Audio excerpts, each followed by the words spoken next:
They had to force our forefathers to eat that. But you indulge so freely.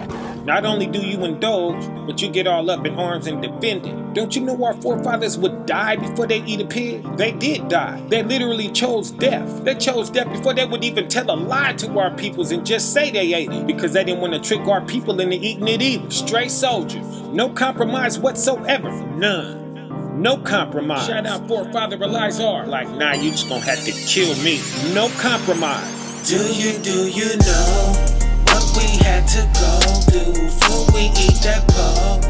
We are not supposed to. Do you know? Leviticus told you he didn't make that for. He didn't make that for food. Do you know? Do you? Don't you know we can't eat that? Don't you know we do you know?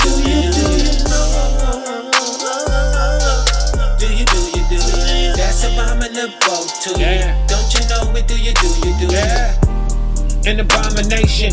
That's called an abomination. Some say abomination worse than sin, but all I know is the Father hated the pepperoni on a slice of pizza. Look how popular they done made it. A hamburger is a hamburger. Put some cheese on it. Why you need bacon? More nose in the glycerides. Clever way to say this to swine. Gelatin, collagen, coming from a pig inside.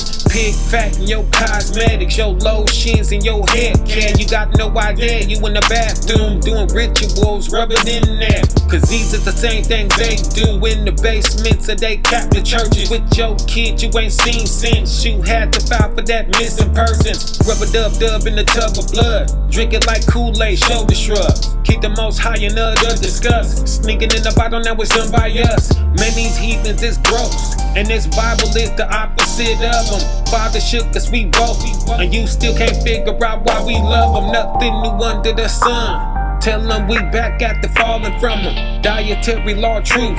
We ain't eating that, we outta here, we running. You know what we had to go through before we eat that pork? We are not supposed to. Do you know? Leviticus told you he didn't make that for. He didn't make that for food. Do you know? Do you? Don't you know we can't eat that? Don't you know we do you know? Do you? That's abominable to you. Don't you know we do you? But you gorge with the quickness, then you wonder why you all torn with your sickness. When they tried to feed my forefather that piglet, he ain't going for it, he's shaking, he's spitting. He ain't going for it, he turning, he's spitting. He ain't going for it, he's squirming, he's spitting. But you indulge with the quickness, and got the nerve to defend it. Oh, do you know what our forefathers had to go through with that meat? They was giving their life, but they got caught chewing that meat. Don't you know that to pick a child down on everything and anything? Then you put it on your dinner table for your family, you are what you eat. High blood pressure, that cancer, them strokes, diabetes. That cholesterol get up in you, clogging up your arteries. Now you up in there half dead, looking like a fiend in the pharmacy. And you probably full of worms, might as well eat a dead dog off the street. Oh, this is why we hardly ever make it to our 50s. Oh, you gon' learn that did the most high say it, listen. He trying to guide us through a healthy life, what we got to do and what not to do. Come out of herb and keep a ride to you. That shrimp, crab, and that lobster too. And your fish better have fins and scales. But what we love the most, catfish. That fed it to us in slavery and then made it cheap, it's no accident. And imagine this is what's keeping us separated from the Father. Tell you about these commandments in your hiding body. Do you know what we had to go through before we eat that pork? We are not supposed to. Do you know? Leviticus told you he didn't make that for. He didn't make that for food. Do you know? Do you? Don't you know we can't eat that? Don't you know we do you know? Do you? That's abominable to you. Don't you know we do you? The whole world has forsaken the Most High's law. Hundreds of religions have this book in their primary source of doctrine, but nobody's following what's written in it. Why? Because it wasn't given to them. Nor is this a religious book. This is the book of a heritage of a people that are lost, deaf, dumb, and blind, and have no idea who they are or that the ordinance of this book has been given to them. Everybody else will be looking for shortcuts and scapegoats. Anybody who correctly follows this book would have to get it from they who this book was given unto. Why? Because they are the ones who would be diligently following what is written in this book. It was given to them, a book of specific instructions for a particular chosen people, all the way down to the diet. Specific instructions on what should be eaten and not. Right now, we just happen to be dealing with that particular topic. Read the Bible, Leviticus 11:7-8. And the swine though it divideth the hoof, and be cloven footed, yet he cheweth not the cud. It ain't got no interest in no cud, which is plants and grass and other vegetation. A pig can eat anything. It has razor sharp teeth and jaws that crush up to 600 psi in pressure. Therefore, it can eat through anything. So back before it was a trash man coming down the street once a week, you just took your garbage can and dumped it over in the pig pen. It is the trash consumer of the earth. That's its job. That's what it do. That's what the Most High created it for. Same thing with the bathroom. Before there was a sewer system, you just did your business in the bucket, dumped it over in the pig pen. That's its job. Why do you think greedy people are called pigs? They eat everything. So you don't think it fulfilled its purpose before it winded up on your dinner table? It did its job. A pig do its business and then get done and turn right around and eat the business it just did. And you got this on your dinner table, feeding it to your family. It eats everything. Their cages and gates must be steel or iron. They will eat their way out of any other material. The Most High didn't create it for food. It is the trash consumer of the earth. Therefore it is what? He is unclean to you. It is unclean. It doesn't have pores, so it doesn't sweat. It is full of bacteria. It holds diseases and is unaffected. It has holes between the hoods of its feet. They just leak nasty abstract and pus from its body, which is the same clear grease that comes out of your bacon. That same clear juice that comes out of your sausage and pork chops when you squeeze it. You know that clear liquid? I'm telling y'all, man, this is a real repugnant animal y'all eat. It's the truth that you are what you eat. Whatever you eat becomes you, becomes a part of you. A pig is what it eats. And then you turn around and eat the pig, so you just ate whatever the pig ate. Now do you see where Ahia is coming from? Verse 8, that their flesh shall ye not eat, and their carcass shall ye not touch. They are unclean to you. Its carcass is its dead body, so not only does the Father not want you to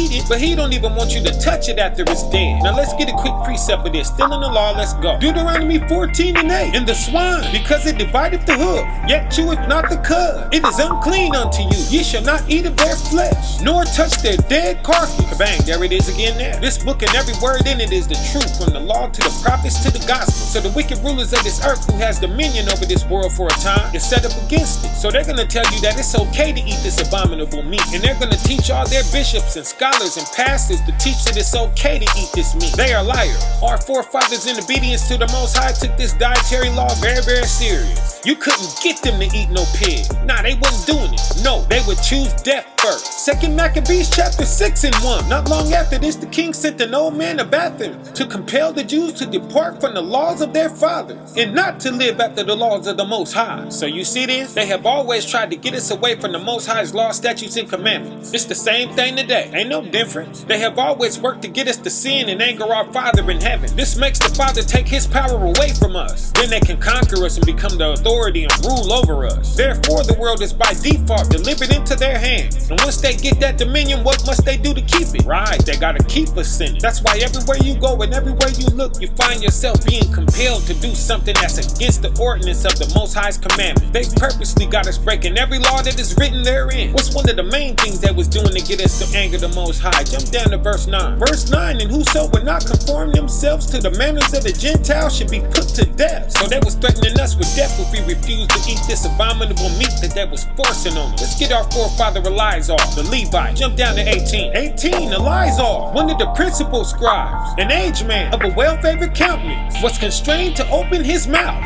To constrain is to force, so they forcing his mouth open to do what? And to eat swine's flesh. Kabang, so they prying his mouth open trying to shove pork in his mouth. And what he do? 19, but he choosing rather to die gloriously. See that? He chose death. He would rather die than to do what? Than to live stained with such an abomination. He like, nah, y'all ain't defiling me. He fighting to the death. Than to live stained with such an abomination. Spit it forth. He spitting and fighting and came to his own accord to the torment. He chose torment. He wasn't compromised. They couldn't get him to cross the Most High. So what they do? Jump down to 21. 21, but they that had charge of the wicked feast for the old acquaintance they had with the man, taking him aside. So they took him to the side real quick and private, and what they tried to push on him, and besought him to bring flesh of his own provision. So they told him to bring out some of his own meat. What kind of meat? Such as was lawful for him to use. Clean meat. That's what kind of meat they wanted him to get. And what did they want him to do with this clean meat? And make as if he did eat of the flesh that was taken from the sacrifice commanded by the king. So they wanted him to take his clean meat in front like he was eating their abominable meat and eat it in front of the rest of the brood. And what did Eleazar do? Jump down to 23. 23, but he began to consider discreetly, and as became his old age, and the excellency of his ancient years, and the honor of his gray hair, whereon was come. So he was a devout law follower all his life into his old age. This is the son of our forefather Aaron, Moses' brother, and his most honest education from a child. What education? Or rather the holy law made and given by the Most High higher. The Most High's law, that's what education. Therefore he answered accordingly. And what was his decision? And willed them straight ways to send him to the grave. Kabang, he chose death, he gave his life. He died before his people, before he would eat that garbage. How honorable is that? 2nd Maccabees chapter 7 tells us about a mother and her 7 sons who died before they would eat this meat, after being tortured and tormented and finally killed. That's how serious this is. We did not compromise with this. But here we are today, not only indulging, but defending this abominable meat, despising the orders of the Most High who created this body and therefore should know what's good for it and not. Even in the churches. Let's get some of the scriptures that they say make it okay to eat a pig. Matthew 15 and 10 through 11. And he called the multitude and said unto them, hear and understand. 11. Not that which goeth into the mouth defileth the man, but that which cometh out of the mouth, this defileth the man. They'll bring you here and say that it's okay to eat a pig. Yeah, well, what just came out your mouth just defiled you, brother. Because you teaching against the Most High's commandment. Nowhere has he redrew this law and made an unclean animal a clean animal. Now let's kabang him right fast. What was Yasha really talking about in this verse? We gotta read this book in its proper context. Why did he really say this? Back it up to verse 2. Matthew 15 and verse 2. Why do thy disciples transgress the tradition of the elders? For they wash not their hands before they eat bread. Kabang. This is just talking about the disciples not washing their hands before they ate some bread. This ain't got nothing to do with eating no unclean pig meat. Let's get another one. What's another one they pull to say it's okay to eat this abominable meat? 1 Timothy 4 and 4. For every creature of God is good. So everything the Most High created is good. It has a purpose and nothing to be refused. And nothing should be turned down if what? If it be received with thanksgiving. If it is received with thanksgiving. Glory and honor to the Most High. But how you gonna receive something with thanks, glory, and honor to the Most High that he done already told you not to eat in the first place? What kind of sense did that make? Like, thank you, Father, for this disgusting, abominable meat, this trash consumer of the earth that you told me not to eat. Nah, it don't work like that. They try to use Christ to do all of these things that the Most High said not to do. Okay, so let's talk Christ then. Yeshua, the Messiah, the pure and righteous, the unblemished Lamb, the hand layer upon her, the healer. Now, can you see him casting the demon into anyone or anything? Corrupting anyone or anything? Defiling anyone or anything? What happened when he met the 2 possessed men with devils? What did he cast their demons into? Matthew 28:32. And he said unto them, go. And when they were come out, they went into a herd of swine. Kabang, he allowed them to go into a flock of pigs. And what did those demons do to the pig? And behold, the whole herd ran violently down a steep place into the sea, down an embankment into the ocean, and perished in the waters. And they drowned and died. Now can you see the Messiah doing this to any other creature on this earth? Everything else he was restoring and healing, but he allowed a flock of pigs to be destroyed. Proof that even in the New Testament, this is still a filthy, defiled, abominable animal. Now here we are today cooking this garbage and putting it on our dinner table, feeding it to our family. I'm telling you, they that teach you that it's okay to eat defiled meats is lying to y'all. The Most High word don't come back for it. What you saying? The Most High made a mistake? Yeah, I know I said in the past you couldn't eat this meat, but now it's okay. Nah, the Most High don't make no mistake. Malachi 3 and 6. I am Ahia. I change not. He is Ahia, the all-seeing, all-knowing, unchanging Most High. He say what he mean what he say. He don't change his mind and he don't contradict himself. Once he sets something in place, that's that. He is the same yesterday, today, and forever. So if he said don't eat a pig then, he don't want you eating no pig now. Refrain from all abominable meats. I am your Brotha Bron7e, BWO, True World Order. We are taking this thing off. Active Hebrew, gathering Christ Church in these last days. The truth about abominable meats. Shout out to the one.